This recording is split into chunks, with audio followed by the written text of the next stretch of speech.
Cat and Mouse in Partnership.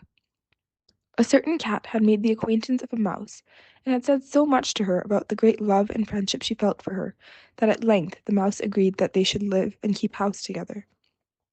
"But we must make a provision for winter, or else we shall suffer from hunger," said the cat, "and you, little mouse, cannot venture everywhere, or you will be caught in a trap some day." The good advice was followed, and a pot of fat was bought, but they did not know where to put it. At length, after much consideration, the cat said, "I know no place where it will be better stored up than in the church, for no one dares take anything away from there.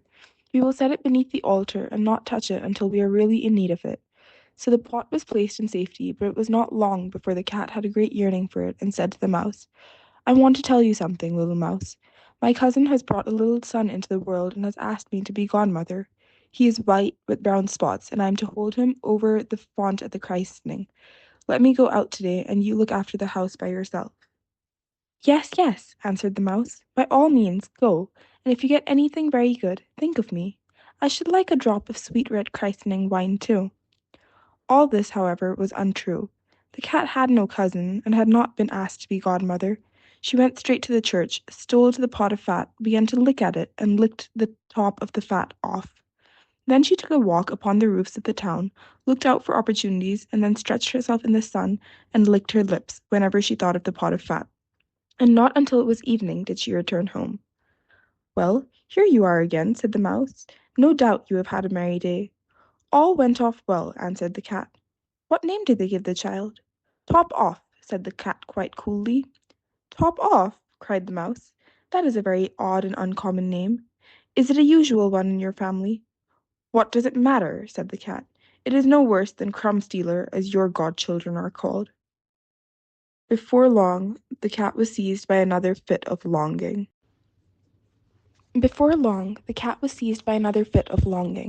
She said to the mouse, "You must do me a favour, and once more manage the house for a day alone. I am again asked to be godmother, and as the child has a white ring round its neck, I cannot refuse." The good mouse consented, but the cat crept behind the town walls to the church, and devoured half the pot of fat. "Nothing ever seems so good as what one keeps to oneself," said she, and was quite satisfied with her day's work.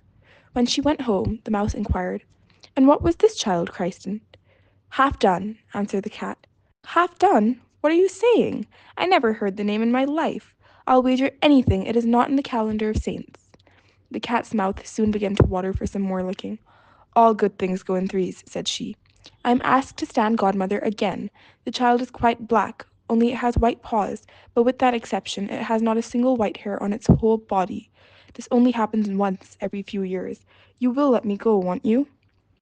"Top off, half done," answered the mouse. "They are such odd names, they make me very thoughtful."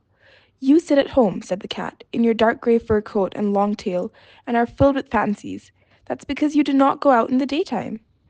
During the cat's absence, the mouse cleaned the house and put it in order, but the greedy cat entirely emptied the pot of fat. "When everything is eaten up, one has some peace," she said to herself, and well filled and fat, she did not return home till night. The mouse at once asked what name had been given to the third child. "It will not please you more than the others," said the cat. "He is called All Gone." "All Gone!" cried the mouse. "That is the most suspicious name of all. I have never seen it in print. All gone! What can that mean?" And she shook her head, curled herself up, and lay down to sleep. From this time forth, no one invited the cat to be godmother, but when the winter had come and there was no longer anything to be found outside, the mouse thought of their provision, and said, "Come, cat, we will go to our pot of fat which we have stored up for ourselves. We shall enjoy that." "Yes," answered the cat, "you will enjoy it as much as you would enjoy sticking that dainty tongue of yours out of the window." They set out on their way, but when they arrived, the pot of fat certainly was still in its place, but it was empty. "Alas!" said the mouse, "now I see what has happened. Now it comes to light. You are a true friend. You have devoured all when you were standing godmother.